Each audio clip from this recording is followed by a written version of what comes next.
The answering machine clicks on. After 2 years of silence, Mark's sister's voice fills the attic. "Hey Mom, I'm heading to the mall. I'll be home for dinner." Mark's hand trembled as he presses the stop button. What a precious find. Stacy's voice, frozen in time. The last message before she vanished without a trace 2 years ago. He'd found the machine while cleaning out his parents' home before the move. They couldn't stand to be in this house anymore, living with his sister's memories. They were starting to accept that Stacy was never coming home. Mark ejects the tape and slips it into his pocket. This is evidence. For the past 2 years, the police have insisted Stacy ran away. Mark has always known better, but his parents eventually believed the official story. It was easier than the alternative. But this message proves she was planning to come home for dinner. Through the small attic window, Mark can see the Ridgetown Mall in the distance. The building stands bright and busy, its parking lot filled with cars. The mall had been renovated last year, a desperate attempt to stay relevant. The police had focused their search around the high school, the last place anyone reported seeing Stacy. When she never came home, everyone assumed she'd run away. For 2 years, Mark has followed every lead, chased every rumor.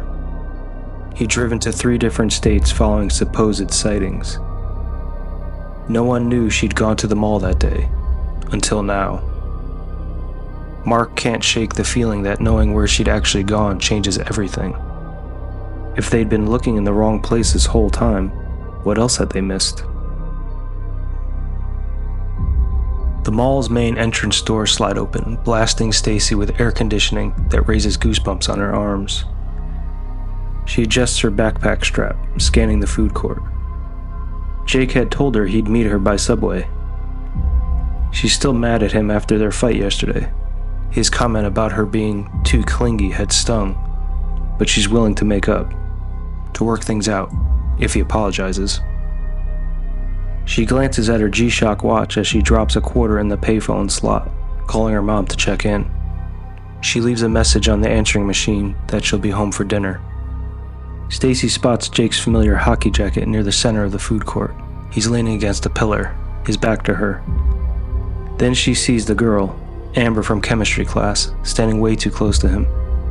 As Stacy approaches, Amber laughs at something Jake says, placing her hand on his arm. Stacy freezes mid-step. When Amber stands on tiptoe to whisper something in Jake's ear, he turns and kisses her. Stacy's skin burns hot with humiliation. It feels like someone is squeezing all the air out of her like a Ziploc bag.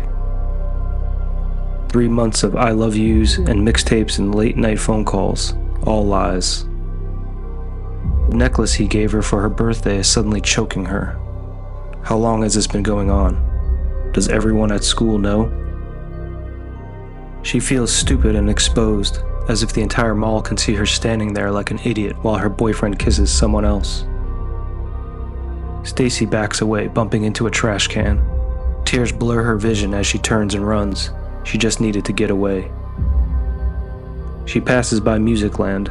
End of the Road is playing inside. Stacy finds herself heading upstairs, away from the crowded main areas. The 3rd floor is quieter, with half-empty corridors and closed storefronts. Perfect. She can cry in peace up here. Let Jake worry. Let him think she disappeared forever. Maybe that would teach him a lesson.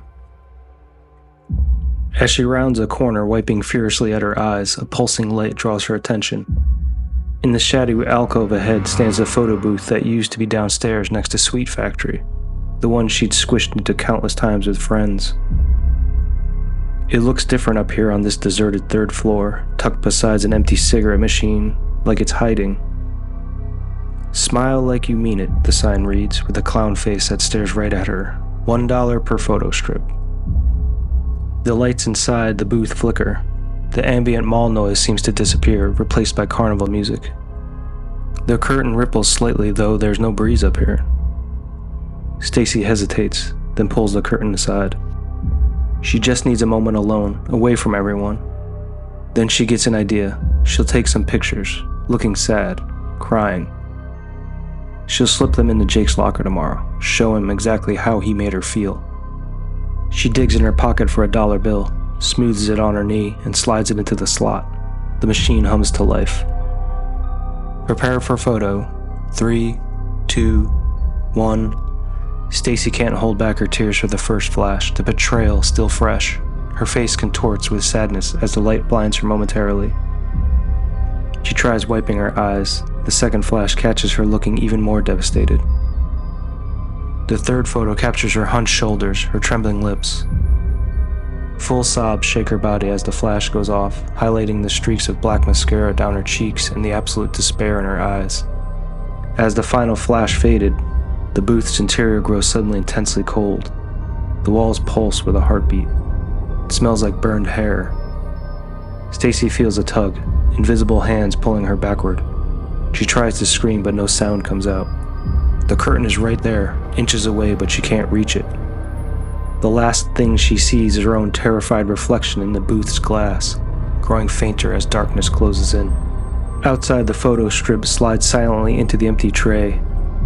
3 images show Stacy's tear-stained face, and the 4th, empty, as if no one had ever been there at all. Mark weaves through the crowded mall. For 2 years, no one had known Stacy had even come to the mall that day. The police had assumed she'd run away after school. Now, armed with the knowledge from the answering machine message, Mark was seeing everything differently. Even though it's a total long shot, and frankly pretty stupid to think he'd find any clues, Mark didn't know what else to do. He wanders through her favorite places: Gloria Jeans, Express, Musicland. He approaches a security guard near the information desk, photo strip in his hand. "Excuse me, I'm looking for a photo booth that was here in '95. My sister used to take pictures in it." Mark presents the strip that showed Stacy and her friends looking silly for the camera, pressing their faces together to fit in the frame. The guard, a man in his 50s with salt and pepper hair, frowns. "That old thing with the clown got moved upstairs. It was always breaking down." Mark shows him Stacy's photo. "This is my sister. She disappeared from here 2 years ago. I'm retracing her steps, I guess.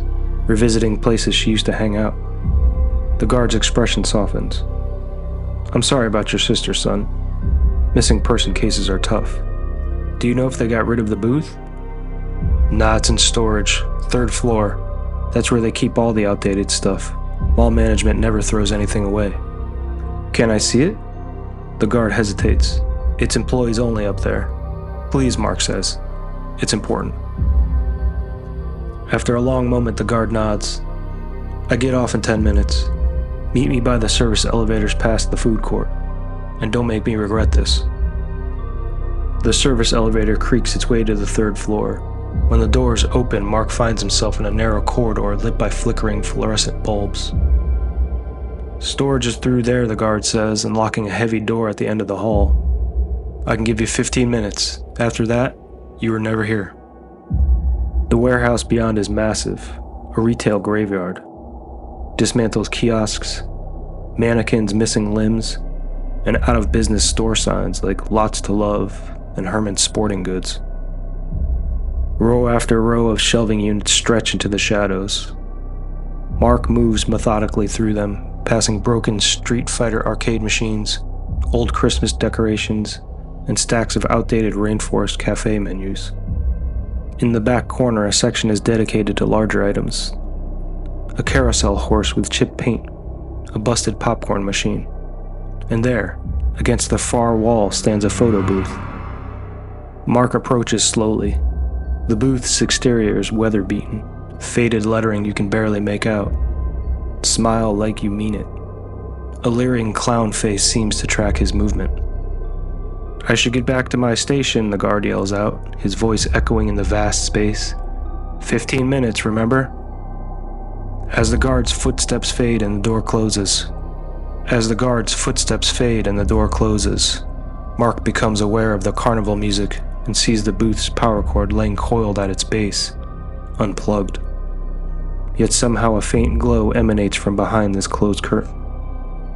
Mark hesitates, then pulls the curtain aside. The booth hums. Mark leans in, studying the control panel.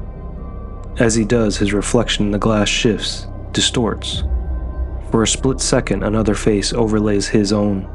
Young, female, terrified. Stacy. Mark jerks back, slamming his head against the wall of the booth, heart pounding. Had he imagined it? He leans in again, more cautiously this time. He cups his hands against the glass, squinting inside. A barely there reflection, just for a moment, his sister's face. He exhales the big breath he's been holding. The steam fills the glass like after a hot shower. When he wipes it with his sleeve, all he sees is his own reflection again.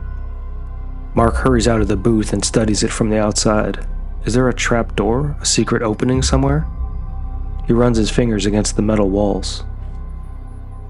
A poster alongside the side of the booth catches his attention. $1 photo strips stamped on it, but the paper it's printed on is yellowed and peeling at one corner. Mark tugs at the loose corner. The poster resists at first, then tears away, revealing words scratched in the metal beneath. Operating procedures. Follow the rules and let's be clear. Get it wrong and you won't leave here. Poof, you'll vanish without a trace, until another takes your place. Number 1. Bring a friend, don't come alone. Group photos are a safe zone. Number 2. Smile big and smile wide. My booth's victims always cried.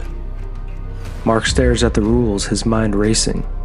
Is that what happened, he whispers? Did this thing take you? He needs to test his theory. If the booth had trapped Stacy, maybe she's here somewhere. Reaching into his wallet, he extracts a dollar bill and smooths it against the wall of the booth, preparing to insert it. A sound stops him, so faint he almost misses it. A soft, rhythmic tapping, like fingernails against glass, desperate for attention. Mark's skin prickles with goosebumps. He leans closer to the booth, squinting into the dim interior. Stacy's image flickers like a bad TV signal. There 1 minute, gone the next. She seems to be mouthing words he can't understand. She was pointing at something. Mark followed the direction of her finger, back to the rules etched in the metal. Until another takes your place. He reads it once, twice. The implications slowly sink in, dropping into the pit of his stomach. A trade, he whispers. We'll only let you go if it gets someone else. Mark steps back, suddenly aware of how close he's been to the booth's entrance. How easy it would be to step inside, to sit down, to become the trade. The lights in the booth pulse. No, he says, backing farther away. There has to be another way. Stacy's image presses against the glass, her expression desperate. 2 years trapped in wherever she was. 2 years alone. I'm going to get you out, Mark promises.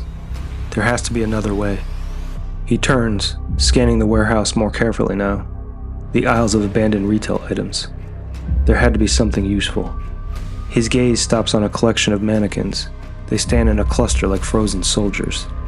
One mannequin in particular catches his attention.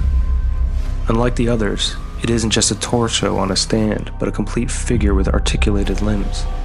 Its surface is cracked with age, but it's roughly human-sized. He has an idea. If the booth needs a trade, does it have to be a living person? Mark approaches the mannequin, testing its weight. Heavy but manageable. Its arms and legs shift as he lifts it from its stand. Behind him, the carnival music kicks in louder. The tapping from inside the booth grows more frantic. A warning, or encouragement. You can't tell which. Mark positions the mannequin on the booth's small bench, arranging it into a sitting position. The lifeless figure stares blankly ahead, its cracked face reflecting in the glass. This has to work, he whispers. Mark takes the dollar bill back out from his pocket and feeds it into the slot. The machine accepts it with a mechanical click. For a moment, nothing happens. Then the screen illuminates with the countdown. Prepare for photo. 3, 2, 1. The flash goes off again and again, 4 times. The darkness returns. The booth goes silent. Mark approaches cautiously. The curtain remains closed. Had it worked? He reaches out, fingers trembling slightly as they grasp the fabric. He yanks the curtain aside. The mannequin still sits there, unmoved. A photo strip slides into the metal tray outside the booth. Mark picks it up. 4 identical images of the mannequin sitting motionless. Inside the booth's screen flashes a message. Insufficient trade. Mark's hopes crumble. Of course it's not that easy. The booth wants something alive, something real, not plastic and fiberglass. Mark glances at his watch. The security guard will be returning soon. He needs another plan, fast. His gaze lands on a box of maintenance tools lying near a broken escalator part. If the booth can't be tricked, maybe it can be broken, forced to release his sister. He approaches the tools, selecting a heavy wrench. Its weight feels reassuring in his hand. Mark approaches the booth, gripping the wrench tightly. The fluorescent lights in the warehouse cast shadows across the concrete floor. "I'll get you out, Stacy," he promises. "One way or another." He circles the booth once more, looking for weak points. The power cord remains unplugged, coiled like a sleeping snake at the base. The metal exterior shows signs of rust gathering at the corners, but otherwise seems solid. Mark touches the wrench to the side panel, testing. He pulls his arm back and swings. The sound of the impact is like a crash of thunder in enclosed space. The wrench connects with the boost side panel, but instead of denting it, the metal seems to absorb the blow. The vibration is like a tuning fork. He strikes again, harder this time. A spark leaps from the point of impact. He swings and swings, hitting as hard as he can, but the booth is impenetrable. As he collapses onto the warehouse floor, panting and sweating from the attack on the machine, Mark's watch beeps. The 15 minutes are up. The security guard will be returning soon. His mind races. Brute force won't work. The entity is too powerful. He needs a different approach. Walking toward the service elevator, his foot hits something on the floor, a small metal plate that had fallen from the booth during his attack. Mark picks it up. It's a manufacturer's label. Forever Smile Enterprises, 1988. Below it, in smaller text, maintenance manual stored in the right access panel. An access panel, of course. Every machine has a way in. Mark pockets the plate and backs towards the exit. He'd have to return tomorrow, better prepared. If he can't destroy the booth, maybe he can disable it. Mark approaches just as the security guard's flashlight beam appears at the end of the corridor. "Find what you were looking for?" the guard asks. "Not yet," Mark says, "but I'm getting closer." In his pocket, the metal plate is cold against his thigh. A maintenance manual, maybe a reset protocol. A possible way to free Stacy without having to take her place. The mall is just opening when Mark returns the next morning, the taste of 7-Eleven coffee bitter at the back of his throat. He'd barely slept, spending the night researching Forever Smile Enterprises in the library's archives. There wasn't much. A small company that had manufactured arcade games and photo booths in the 80s before going bankrupt. No mention of disappearances or accidents. Mark's backpack was heavy with tools, screwdrivers, pliers, even a small crowbar. If there's an access panel as the plate suggests, he's gonna find it. The same security guard's on duty, looking surprised to see Mark again. "Back already?" he asks. Mark nods. "I need to check something I missed yesterday." The guard hesitates and hands him the passkey. 30 minutes, and I never gave you this, you understand? The warehouse is exactly as Mark left it. The booth stands silent in the corner, its lights dim but still glowing with that unnatural blue. He circles the booth slowly, examining every inch of its exterior. The air around it carries a subtle smell like ozone after lightning. On the right side, just as the manufacturer's plate indicated, he finds what he's looking for, a small panel, nearly invisible against the booth's metal siding. It's secured with a simple latch, though years of neglect cause it to rust shut. Mark works the crowbar into the seam, applying gentle pressure. The latch resists, then gives way with a metallic snap. The panel swings open, revealing a compartment inside. It's empty except for a slim, water-damaged booklet. The cover reads, "Forever Smile Operator's Manual." Mark's hands tremble as he carefully extracts it. The pages are brittle with age, but still legible. He flips through sections on installation, routine maintenance, troubleshooting, until he finds what he's looking for. Factory reset instructions. Mark studies the directions, committing them to memory. He closes the manual and returns it to the compartment. Mark finds the keypad and presses the sequence from the manual. 3975.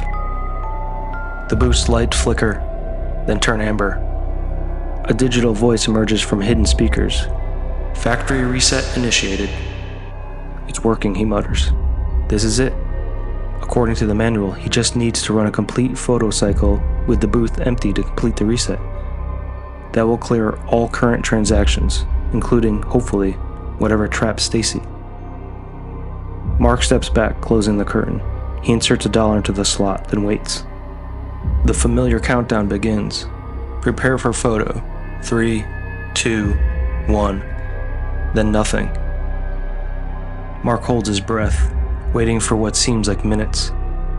Something feels off balance, like stepping onto a stopped escalator that you expect to be moving.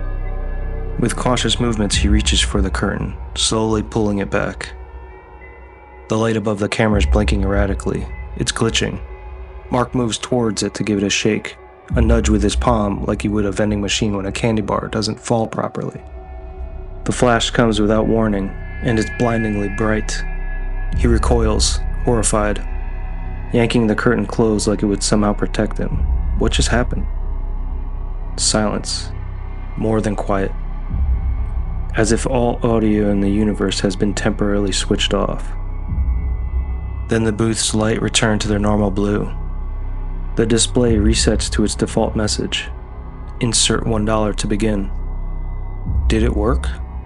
He blinks. That's when the curtain pulls back from the inside. There she is, his sister. "Stacy," he breathes, reaching for her hand to help her out. "It's okay, you're safe now." As her fingers reach for his, Mark feels a strange sensation like static electricity. Stacy's expression shifts from confusion to horror. "No," she cries. "Mark, what did you do?" He doesn't understand her reaction until he looks down at his own hand. His fingers are transparent. "What's happening?" he asks, his own voice sounding hollow in his ears, as if speaking into an empty bottle. The booth screen flashes a new message. Trade accepted. A photo strip ejects from the slot. Stacy grabs it, her hand shaking. 4 photos in sequence. The empty booth. Mark appearing at the edge of the frame. Mark's face taking up the screen as he strikes the booth with his palm. Then the final photo. Empty. The booth tricked him. Stacy presses her palm against the glass, desperately trying to reach the prisoner inside. His image is faint, but she can see his mouth moving, though it doesn't make a sound. On the other side of the glass, Mark's brain and heart feel pressurized from the inside. He's frantic. The space is cloudy, making the dimensions unclear. The scent of Stacy's perfume, Elizabeth Arden sunflowers, rapidly fades as his senses disconnect from the physical world. The security guard's voice calls from the warehouse entrance. "Hey, time's up." Stacy crouches behind the booth. She'll need to think fast to get someone else to take her brother's place.